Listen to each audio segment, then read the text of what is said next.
And Kurt's probably better. I mean, we'll share answers, but All right. he's more knowledgeable than I am. All right. I don't. All right. Well, we're live. Hello, Winona, Kansas. Hello, America. This is Justin at Seeking Context with Curt and Charlene Powers, the proprietors and chefs and owners of the cafe in Winona. We're going to find out about how they came to own the cafe and how they, own and operate a really successful restaurant in a town of 190 people. So thank you very much for joining me. Thank you. And I kind of am curious to know off the start, like, what's a typical day like for you running the cafe, and how do you split your responsibilities? Kurt, first of all, works harder than I do. So he comes in around 10 in the morning and he gets everything out for our steam table, starts heating up and getting it all ready. When I come in, I'm probably a piddler and don't wake up until probably 11:30, but I don't do too much. He makes out a prep list for us to work on all day long. And in between business, people coming in, phone calls, whatever we don't get done, then we hand that over to the night dishwasher prep guy. Mm-hmm. So I'm guessing it's probably like any other job. It's probably monotonous some days, but it has to be done to make sure everything's ready for our guests. Right. So there's a lot of food prep in the Yes. morning, Oh, yeah. every single day. Yes. Yeah. Yes. Right. Even for a small place like Winona. Right. And do you have food prep, like today's Monday, you're not open on Mondays, right? Correct. And so is there food prep for the week happening today, or is it most everything's same day? We do within reason. Some things are more durable than others. Mhm. You want to slice tomatoes every day. You don't Okay. want antique tomatoes. Right. Not good.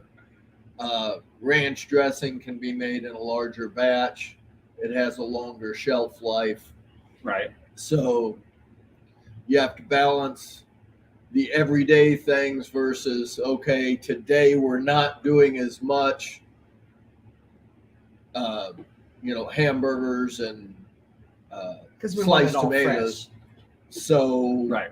I've got time. Let's do a couple longer items. Right. Right. Well, and so talking about the food itself, like, so how would you describe the cafe for people that aren't from Winona or Oakley or Colby? What are they going to get when they come out to the cafe in Winona? It's home cooked food. Mhm. Comfort food. We do as much as we can is fresh, scratch, made to order.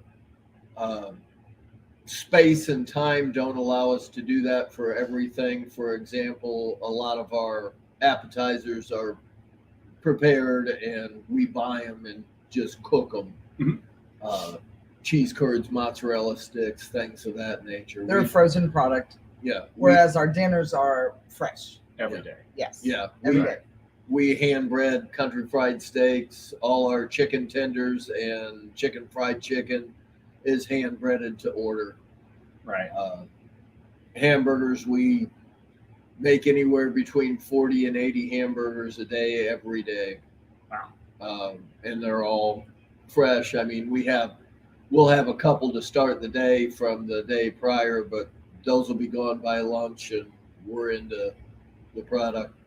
We cut ribeye steaks Mhm. in-house.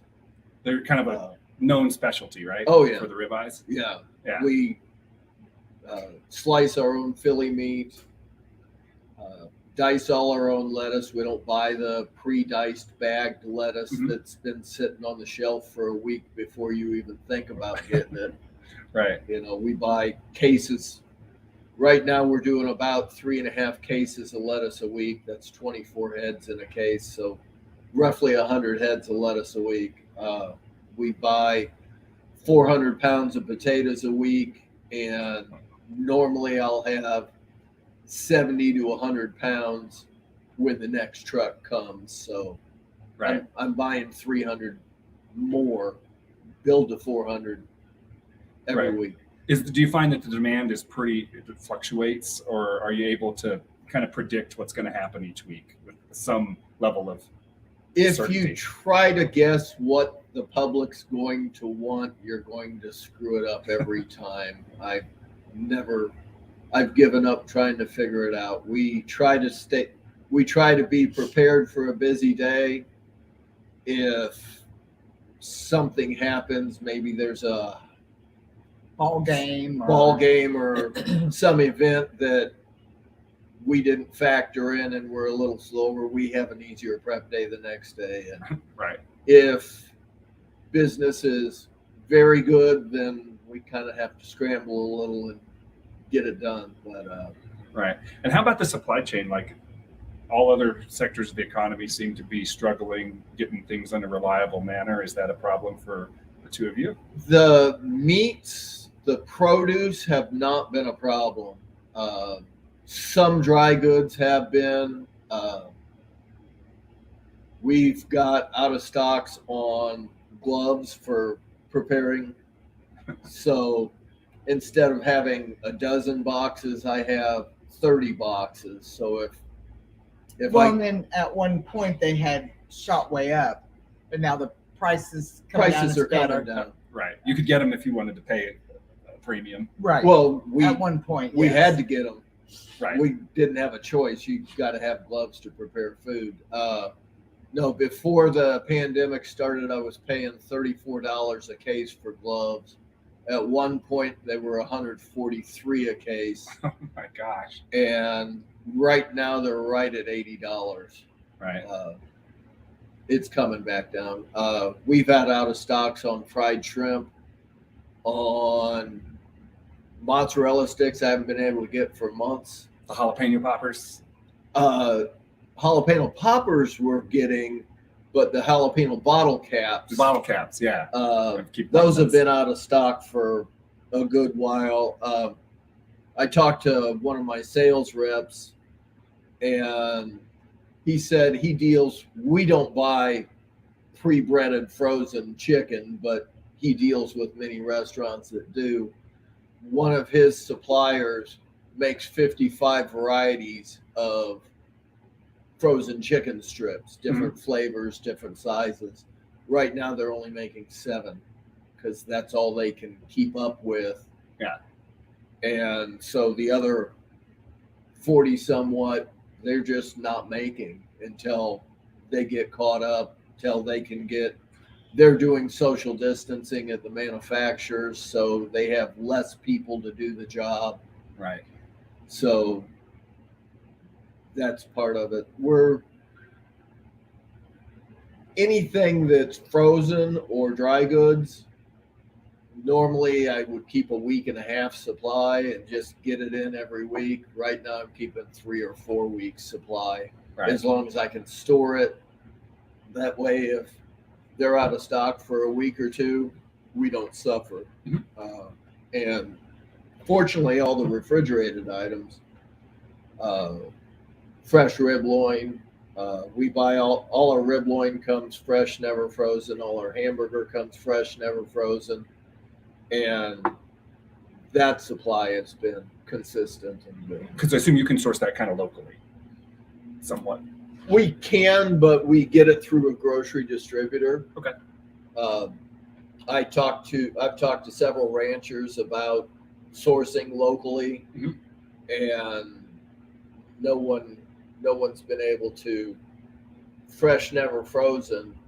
They have to butcher every week, and I want what I want, and I don't want the other parts. Right. So they haven't been able to figure out how to supply us with what we need. So Right. And Charlene, you're kind of famous for the pies. I am. I'm the baker of the place. I'm the Pinterest queen. I get on Pinterest and look for a lot of recipes and whatever catches my eye and what's fast and quick to make, without a lot of ingredients and stuff. So the chocolate lasagna has become quite popular. I try to make sure that's made every week. I make at least 2 big sheet pans, sometimes 3. Apple pies are very popular. Coconut cream pie is very, very popular. It kind of blows my mind because it's something back that my mom and grandma used to make. But I think that's why everyone else likes it. Yeah. Their moms and grandmas also, Yeah. right? I found that carrot cake, anything with fruit and vegetables, carrot cake, banana cakes and stuff sell well. So Mhm. I just switch off every week. I never know what I'm going to make. And so I get a lot of people that might just call, just ask them what's for dessert. So, Right. It So the works dessert is what's available when Yeah. right. you decide to make Right. something this week. That's great. And you have weekly specials, right? Your monthly a ribeye night or Ribeye nights every night. ribeye nights every night. Okay. Every night. We do baby back ribs on the second Friday of the month. Okay. That's pretty popular. Yes. I do 45 whole slabs, and sometimes they don't make it past Friday night. Most times they'll make it into Saturday, and very, very seldom do they make it to Sunday. All right. So get in early. We sell them while we have them. We do beef enchiladas every Thursday. With 83 items on our menu, there's a lot of choices, and we've found that we've tried to do some specials, and sometimes we sell a lot, and sometimes we don't sell very many at all. So we've kind of just stuck to what's on the menu. Yeah. And there's so many choices. If we just sold 2 hamburgers and country fried steaks, I think a daily special would sell. But with all the other choices, people kind of know what they want before they come. So, Right. Do you have regulars that they order the same thing every week? oh yeah. Oh, I'd say so. I have people Yeah. that when they walk in the door, I know I'm going to make a salad with no tomatoes and blue cheese dressing, and just because I know the order's coming in about 4 minutes. Right. Right. Heck, Llewellyn's, he gets a cheeseburger with only pickles. I don't think I've ever served him anything different in the last Maybe 4 not. years. That's great. We have tried, we have done prime rib a few times. It's a sellout. It's a great thing. It's a very busy night. It's probably our busiest nights ever. Mm. But it just takes so many people to staff it. And Curt has had it in mind to teach me to carve the prime rib, but we've always been so busy I have to be on the floor. So till we find a carver for a prime rib, we're not going to do it for a while, because it's just crazy in here those nights. It sounds like a fun night to be here. Yes. Yes. Well, and what about the staff? So how big is your team, and how is the situation with trying to find people that want to work in a restaurant right now? We haven't really run into a big problem with finding people at this moment. When Curt and I opened up in a small town, we figured it was just going to be him and me, and then maybe an occasional waitress Friday and Saturday. We didn't think it was going to be that big of a deal. We didn't expect to be busy. I mean, not crazy busy like we are. But since then, we now have 2 dishwashers and prep guys. I have 4 waitresses. I used to wait tables Tuesday, Wednesday, and Thursday. It just got to be too much for me, and so now I have a waitress in every night. We have a dishwasher in every night, dishwasher prep, and Fridays and Saturdays we do 2 waitresses, 2 dishwashers. Curt is training one of our dishwashers to come up cook and work with him, and someday, hopefully, I think he's a homeboy, so I think someday he may buy this from us. We don't know yet, but he is in training, and he wants to learn. He's done well. So can you hand it off occasionally and not be open when the 2 of you are here? No, Not yet? we've No. every day we're open. We're both here. Okay. Occasionally, if there's something out of town, Charlene just recently went to her granddaughter's 15th birthday, Yeah, down in Texas. and she was gone a couple days, so we just had waitresses come in. It takes 2 to cover me, though. Yes. There's a lot of Charlene activity when you visit the cafe. That's Oh, yeah. that's very true. Well, so tell me about the origin. When did you buy the cafe, and how did the situation arise? How did it come to it? Yeah, how did things happen? I've owned a couple pizza places in Indiana before I moved back home, and I've always had a love for this place. I can't remember the year it came in. I think 67, 68, something like that. Mhm. When I was 12, I came here and did dishes one harvest for Gefellers when they owned it, and I've just always loved this place. My grandma ran it years ago.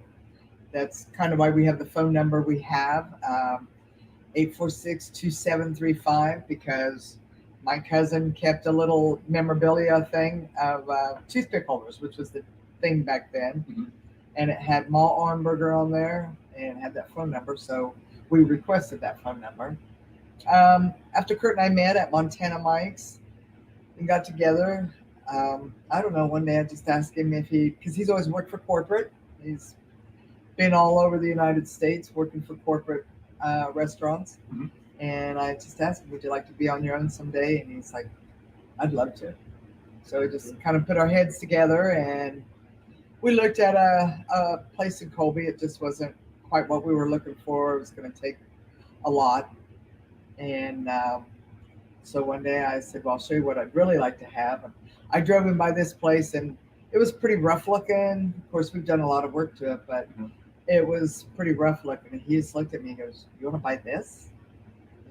And I said, yep. I said, we won't get rich off of it, but I said, we can be comfortable. And it has turned out to really be more than we ever expected, more than we ever dreamed of. And so when we dabbled with the woman that owned it and ended up with it, did a lot of changes and upgrades, and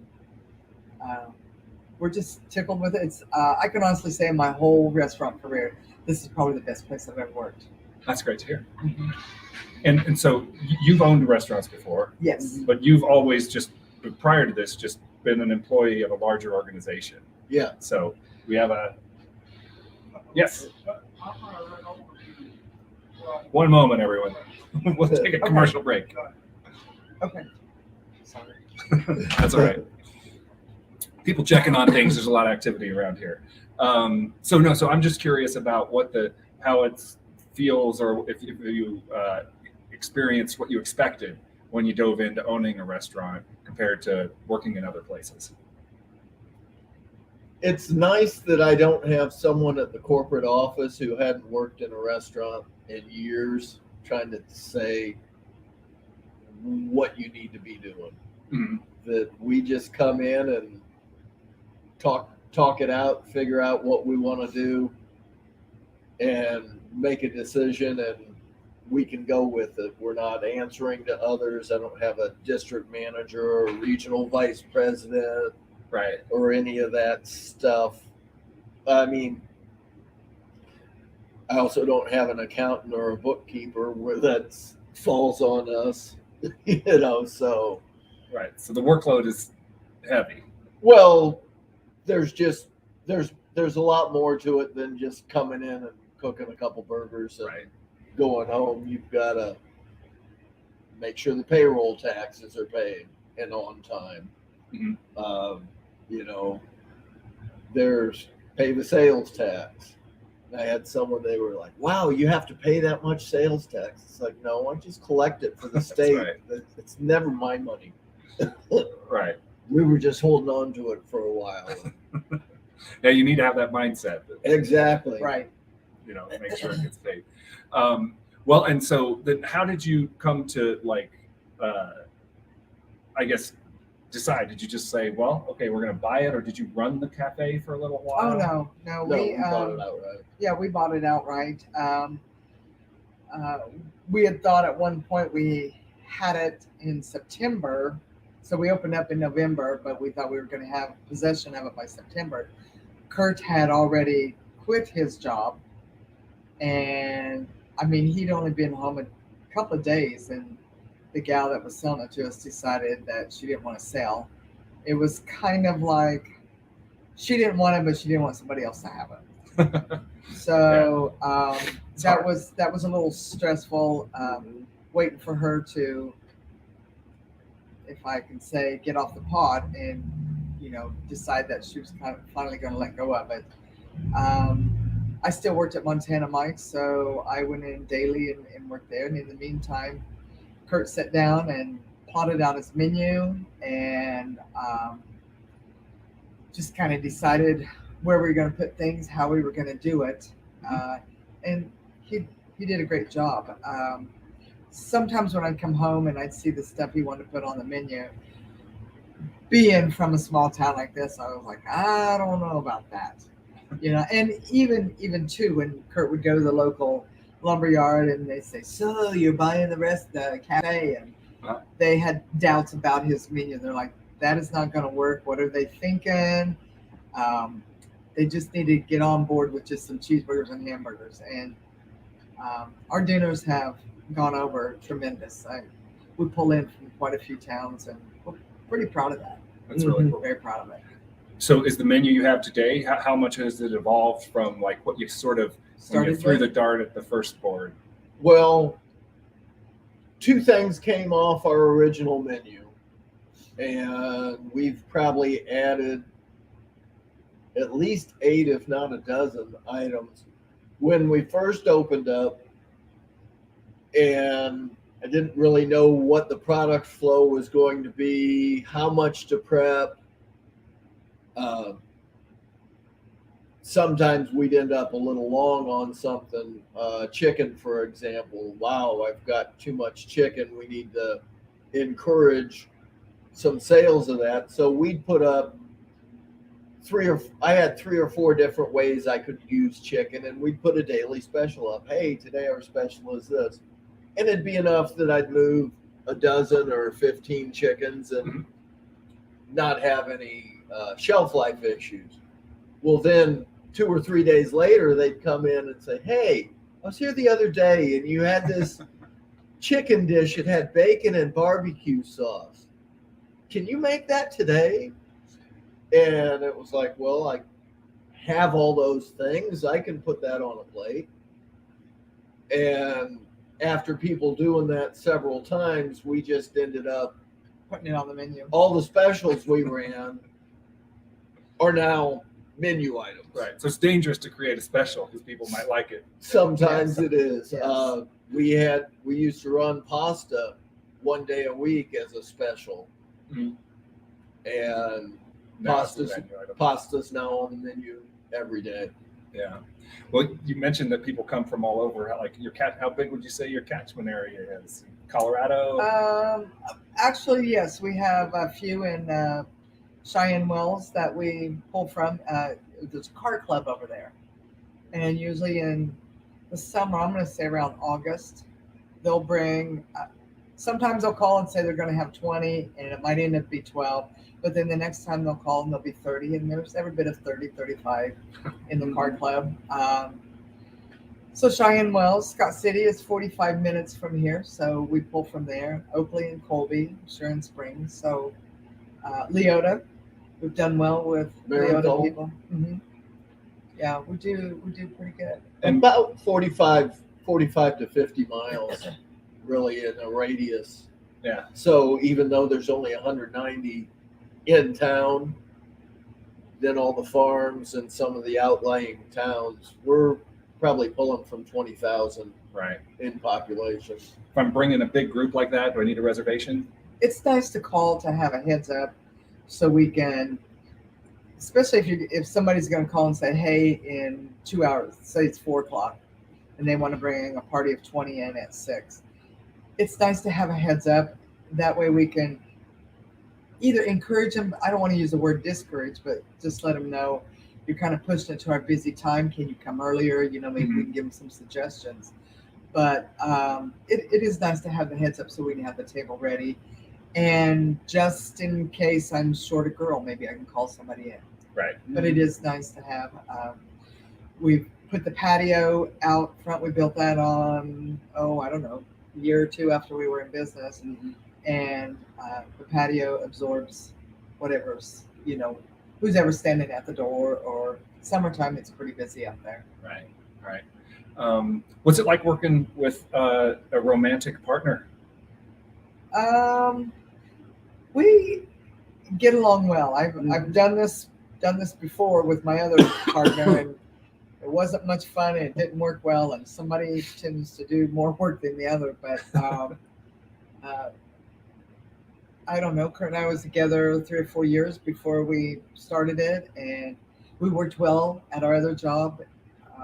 So you were both working in the same restaurant, Mhm. so you already sort of had a relationship and a working relationship Sure. at the same time. Yep. We work well. He knows what he's got to do. I know what I got to do. We bounce ideas off of each other's head. The other day, Kurt wanted me to, I think it was Saturday, wanted me to only chop up so much lettuce. And I was like, we got that party of 20, 22, whatever was coming in. I said, I really think we need to do more. And right away, almost all of them out of that party got salads. So, sometimes even though he's the master of it all, I might have a little more hindsight and say, I think we might do another one if you don't care. Because I don't want to do too much and then have it go to waste. So, Right. I don't know. We really like being with each other. That's half the battle there. Oh yeah. When you live, eat, sleep, and work together, there's not many people that can do it. And we're one of the lucky couples that can do it. Right. And partway into this venture, you got married, right? Yes. Mhm. Congratulations. We're almost up a year. Yep. Next month. That's great. And, just on a personal level, I know that you also are taking care of your family here in town. And so it seems like a lot to juggle. I mean, a restaurant alone is a pretty difficult time commitment. Yeah, we spend a lot of time over here, more than we do at home, having 2 elderly parents live with us. But so far, and thank God that they're both pretty independent. They don't require a whole lot. I'm sure that's to come down the road. But, and I'm hoping that by the time it comes that one of me probably has to stay home and be there more for them, Mhm. I'm hoping that I will have somebody be able to step in to take my spot, Right. to help out with that. So time will tell. We'll see. Yeah. I guess, do you have any favorite stories from your time running the cafe, like with a real group that was pretty entertaining, or like just a challenging period when you were getting things set up? Gosh, I can't really say that we've. No, every day's an adventure. Yeah. Really. I mean, there's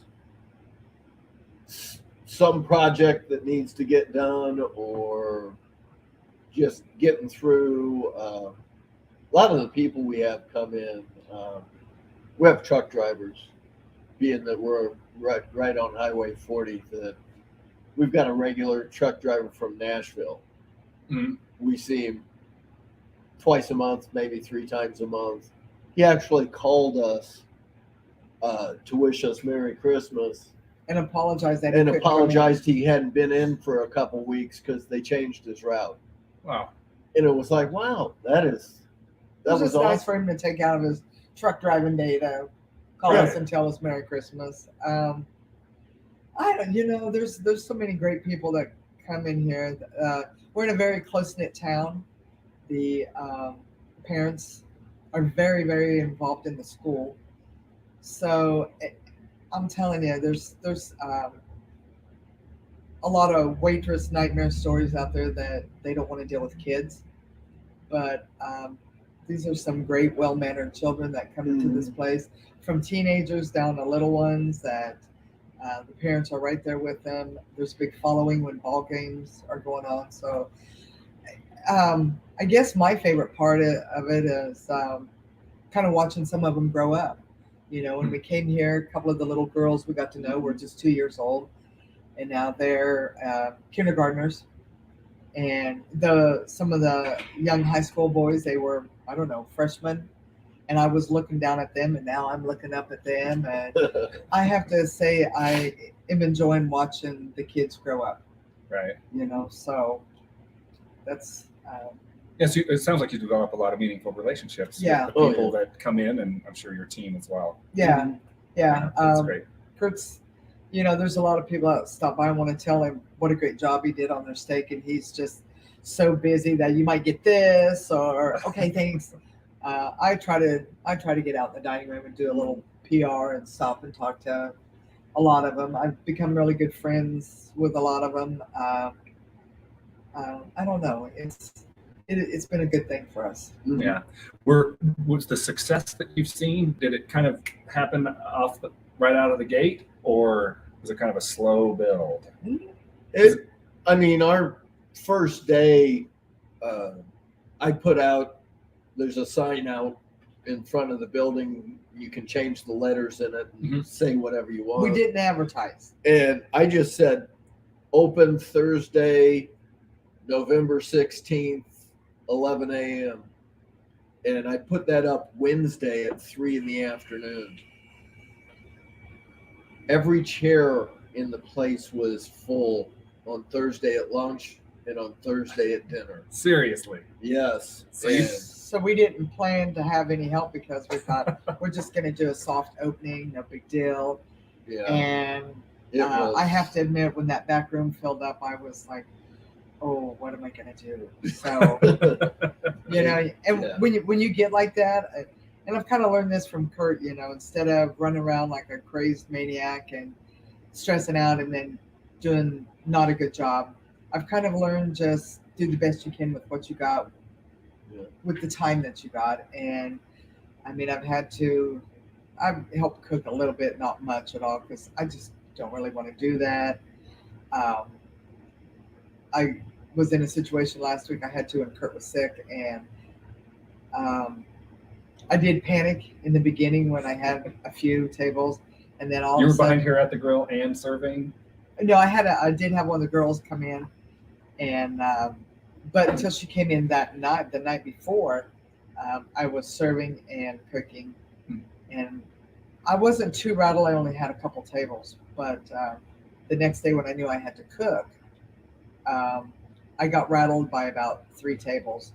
And then finally I just said, just do what Curt does. Just do the best you can with what you got, and don't send crappy food out. Just make it. And if they have to wait, they have to wait. Right. It's basically do as much as you can, as fast as you can, without screwing it all up. And if that means I cook for 12 people instead of 20, I don't want to send out 20 bad plates. I'll send out 12 good ones. Then I'll get the next day. Right. Or however many I have at that point. And sometimes it's like people will come in, it's like, where did they park the bus? 40 people all walk, it's several families, but it's like, It feels like 40. yeah, well, no, it feels like a bus. But, and we take turns, and sorry, you were last in, you're going to be last, out of the kitchen. But you're going to get good food when it But arrives. when it comes out, it's every plate. I don't push a plate out that I'm not proud of. I won't do it. It's the promise we make when we put the menu out and say, this is good food. Right. And I'm not going to do otherwise. We'll get fellas come in, well, what's good here? Do you really think I would put something on the menu that I thought was bad? Right. I think everything's going to be good, and I'm going to do everything I can to make sure it is. Right. And you've got 88 tries Exactly. to get through the menu. Yep. You said you didn't promote except for your sign on opening night. Do you have a sort of a media strategy for getting the word out today? Oh, we do Facebook. We've got over 1,000 Facebook followers. Cool. Like with the ribs on the second Friday, about Tuesday of that week, I'll be like, hey, remember, this is our rib week. Mm-hmm. We'll have ribs. We try to post a couple posts a week, either something to engage, our followers. Hey, what are your favorite items? Right. You kind of look at it and say, okay, yeah, that makes sense. Yeah, let's make sure we have that. Cool. Or, just pictures, different things of that nature. I've got 400 people on our mailing list. So, like when we go on vacation, I'll post it on Facebook and then I'll mail a postcard to everyone just to say, hey, remember we're gone this week. Right. Because I don't want someone to, people Right. come Drive out of 50 their, miles. yeah, people come Right. out of their way to get here and I don't want them to leave, If they've never been in before and don't follow us on Facebook, sorry about your luck. But, Right. all the people that do, then they keep them aware. But really, we do a little radio. We had a Christmas message that we sent out on one of the stations. Do a lot with the area schools as far as like supporting yearbooks and things of that nature. Donations for auctions or something of that nature. Just trying to be engaged in the community. Right. Exactly. But Right. That's probably the most yeah, advertising that But- we do. Not a lot. Word of mouth is your best. the best advertising you get's what happens inside here. Right. Inside the four walls. People come in, they get quality food, quality service in a clean place. They're going to tell people. Right. It speaks for itself. And if they don't get it, they're going to tell people. So what happens inside the building is the best advertising you can have. Yeah, that's a pretty good lesson for other people thinking about taking the plunge into an entrepreneurial journey. Anything else you've learned that might be a nugget of wisdom for people that might want to open their own restaurant or do a business in a rural community? Any kind of business, there's 3 questions you ask. Who do we serve? What do they want? And how do we do that? Who's your target? Who's your audience? What kind of products can they get other places, and what do you want? What do you think you can do? And make sure you can deliver on that. Mhm. And whether you're, a liquor store in a swanky neighborhood probably isn't going to have 40s of Schlitz malt liquor. They're going to have nice bottles of wine. Or if it's not in a swanky neighborhood, maybe that Dom Perignon that $200 a bottle won't sell very well. Right. So who's your audience? What do they want? We're in beef country, so we're pretty much a meat potato place. Oh yeah. You pretty much got to go with that. Right. Whether it's homemade French fries, mashed potatoes, baked potatoes, and a good steak, good hamburger. Where we're at, you just can't lose with that. I'm curious. When I close, I'm curious about you make pies. You're great at the grill. Was your culinary education the real world, your family, or some formal training somewhere? Mine wasn't. No, I worked in several places. I never really baked a whole lot until we opened this place up. I'm basically a pretty good cook at home. Mm-hmm. But I never really had time to really bake. I love to bake, but just never had time to do it. And now that I can and I have everything here, Curt makes sure I'm not short of anything. No, I don't have any formal training. And I've had a couple flops when I make something.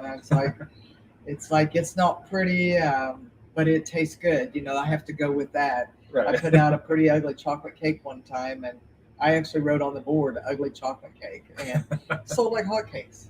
But Let me have a slice of that ugly cake. yeah, But it didn't come on the permanent menu. no, I think that was one and done. yeah, that was one and done. But every so often I'll bake something and it didn't turn out the way the picture did, and I was like, Well, it tastes good. I'm still going to sell it, and I'll throw a silly little name with it. And if people ask you about it, and you just kind of tell them a little history of it, I think I'll try it.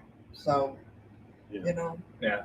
if you have a little, sometimes a small little gift of gab there, then Yeah. sometimes sell anything. Right. Develop a little mini relationship Yes. Yeah. with the table. Yep, for Yeah. sure. And I mean, you worked in larger restaurants. Were there formal training programs? Oh yeah, I have a degree from Johnson County Community College in restaurant management, and we took a lot of food prep, baking, garde, different kinds of food courses there with the chef. They had a chef program as well, and the management people took the same courses the chefs did. And then I've worked for First Watch, which is a breakfast and lunch concept. I learned a lot about breakfast there. Worked for Chili's, worked for Tippin's Pie Pantry in Kansas City. Worked at several steakhouses. I actually was a corporate chef for Bubba Gump Shrimp Company. Really? Yeah. Where at? I trained in Orlando, Florida, and worked down in Louisiana, Okay. in New Orleans. Worked for Cracker Barrel for a number of years. Montana Mike's where we met. So quite a bit of working with corporate, and every time you take a job like that, they'll send you through 4, 6, even 12 weeks of training before they send you out to their restaurant. So Right. And learned quite a bit that way too. And would you say for people thinking about, going into the industry, that taking jobs like that is a pretty good education to build a foundation of knowledge before doing something on your own? If you've never worked in a restaurant before, you definitely need to work for someone else just to see what the heck's going on and make sure that you want to put your dollars and your time and your sweat into doing it. Just because you make a great bowl of chili doesn't mean you need to open a restaurant. I don't think a lot of people that get into restaurant work or owning one don't realize the hours that goes into it either. It seems like, I think burnout is probably the first thing that happens to them. They want to come in, and then when they see Curt comes in at 10 in the morning, and he's here every bit of 12 hours. Every day.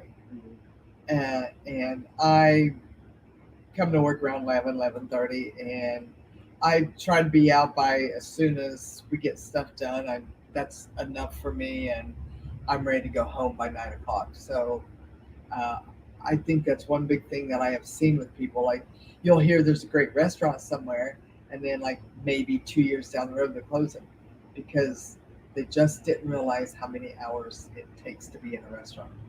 Yeah. So I think that's something that they need to really think over before they do it. Right. But your guys are going strong, right? Yeah. Okay. Do we need to bring in some reinforcements to We've help got make sure? We've got a 20-year plan, and we've only been here a little more than 4. So Okay. You're making me worried. We're good to go. we're good to go. All right. Well, that's good to hear. I think we'll leave it there. Are there jobs? Are you seeking anybody right now?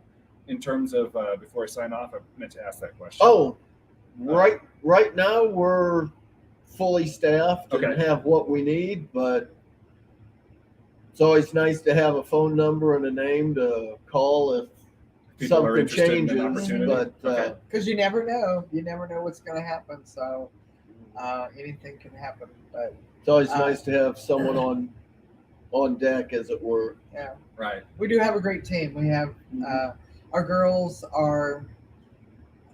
they're phenomenal. I think they're very good, very attentive with our guests. I get a lot of compliments on how good the girls are, the great service they give out. And our guys in the back, I don't know, they have fun together. There's 2 of them, and they've learned to take each other's sense of humor. And I think we have a good team. Mm-hmm. Yeah, that's great to hear. All right, well, it's an inspiration to me. I think to everybody else out here, we're glad that you're one of the finest restaurants in Winona, Kansas, and in the western part of the state. And people can find you. You have a webpage. You're just on Facebook. We have a web page. It's thecafeinwinona.com. Okay. On Facebook, The Cafe in Winona. Yeah. We went with a complicated name. All right. We're on Twitter. I don't know. Yeah, we are. Are we? Yeah. Yeah. All right. And you can Google us and Right. Yeah. Your phone number's out there. Make a call or just come in and get Yeah. yourself some ribeyes Exactly. or some pies. absolutely. Or both. All right. Well, thanks very much for talking with me today. Congratulations on your success, and excited to hear about the next 15 years of your 20-year plan. Yes. There you go. All right. Take care, everybody. Thank you.